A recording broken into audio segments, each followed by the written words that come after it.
I want to ask, what have you learned? Psalm 27:14 reads, here is what I've learned through it all.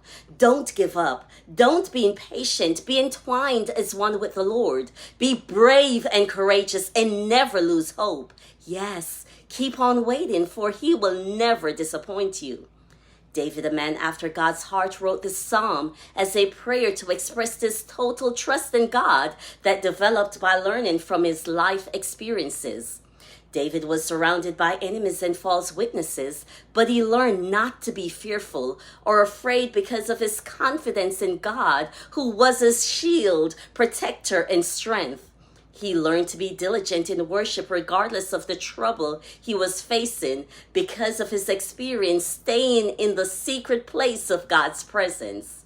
David learned to make prayer a priority because he experienced God as a helper who saved and took care of him whenever he cried out to God. David also learned to ask God for direction and wisdom to navigate through the challenges of life.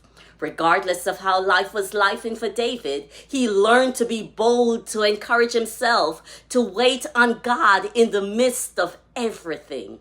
Like David, everything that you're going through is preparing you to encourage your future self and others. They are experiences that will become your voice of strength and witnesses. They will propel you into your destiny and give you the confidence to say, like David, here is what I have learned through all my struggles and difficulties. I will not give up. I will not be impatient, but learn how to become together as one with the Lord.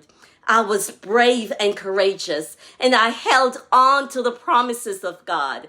I confidently trust in God. I kept waiting on him, and he did not disappoint me. I am here today, victorious because of God.